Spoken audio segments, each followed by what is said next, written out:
Hello friends, welcome back to my channel. I hope आप सभी अच्छे होंगे। तो आज का टॉपिक मैंने लिया है who will bell the cat, मतलब कैट को बेल कौन लगाएगा या उसके गले में एक बेल को कौन टांगेगा। तो सबसे पहले मैं पैराग्राफ को रीड कर लेती हूँ जिससे हम ये देख सकेंगे कि पैराग्राफ को प्रोनाउंस कैसे करना है। तो चलिए let's get started. Who will bell the cat?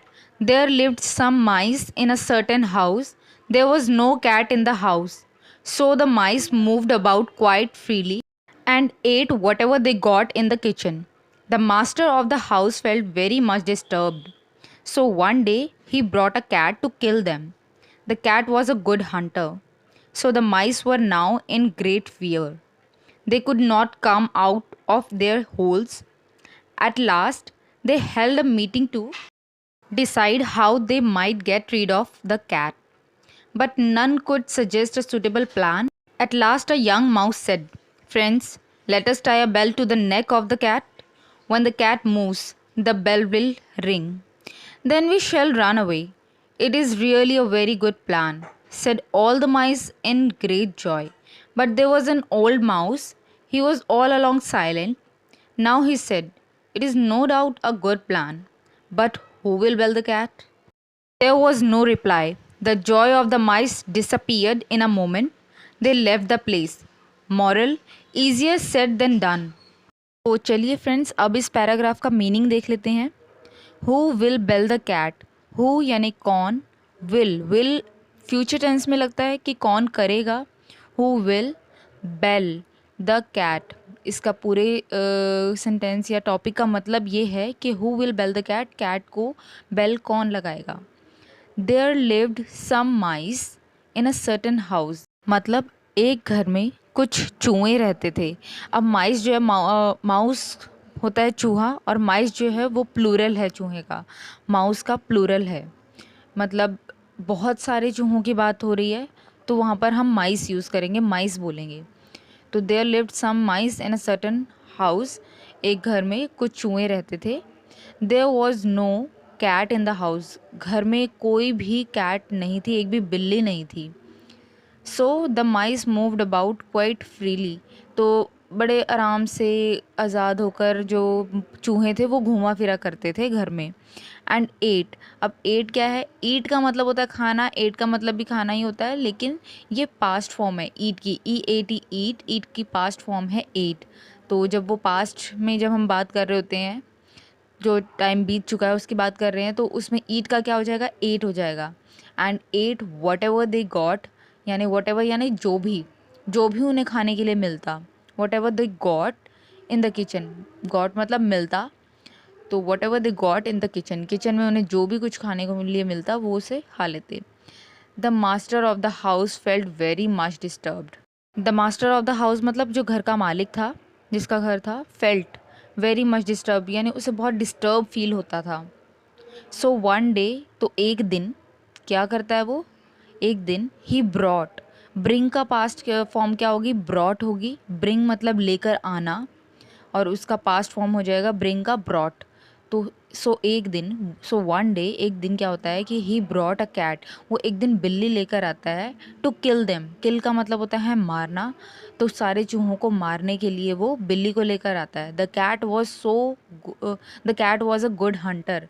Hunter मतलब होता है शिकार करना या शिकार करने वाला, तो उसे हंटर बोलते हैं, शिकारी को हंटर बोलते हैं। The cat was a good, वो एक अच्छी शिकारी थी। So the mice were now in a great fear, तो जितने भी चूहे थे वो अब बहुत ज़्यादा डरे हुए थे।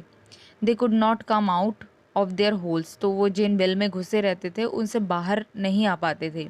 कुड नॉट कब लगता है? जब हम कोई चीज़ नहीं कर पाते हैं, या चूहे वो काम होल से बाहर नहीं आ पा रहे थे, तो कुड नॉट यूज़ होएगा। Could not come out, come out यानी बाहर आना। They could not come out of their holes, अपने बिलों के अंदर से वो बाहर नहीं आ पा रहे थे डर के मारे। एट लास्ट, आखिर में, आखिर में, at last they held a meeting to decide how they might get rid of the cat, यानी उन्होंने मीटिंग बुलाई ये डिसाइड करने के लिए हाउ दे माइट गेट, मतलब गेट रीड ऑफ का मतलब होता है छुटकारा पाना, बिल्ली से छुटकारा पाना। Get rid of the cat, तो वो कैसे बिल्ली से छुटकारा पा सकते हैं। बट नन कुड, नन कब लगता है? कोई भी नहीं। नन कुड, कुड कब लगता है? मतलब इसमें इस सेंटेंस में कुड का मतलब है कि कोई भी नहीं कर पाया या कोई भी, but none could suggest a suitable plan, एक एग्जैक्ट सूटेबल प्लान जो सही प्लान हो, कोई भी ऐसा प्लान सजेस्ट नहीं कर पाया। एट लास्ट, फिर अंत में, अ यंग माउस, एक यंग माउस होता है, वो बोलता है friends let us tie, tie का मतलब होता है बांधना, let us tie a belt to the neck, neck का मतलब होता है गला। तो वो क्या कहता है कि बांध के आते हैं, बेल को बांध के आते हैं बिल्ली के गले में।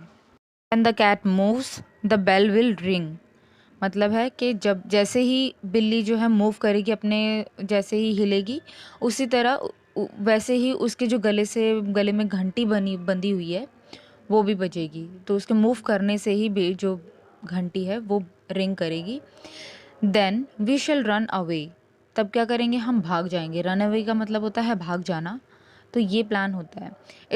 It is really a very good plan said all the माइस, तो ये बोला सभी के सभी चूहों ने कि ये एक बहुत ही अच्छा प्लान है।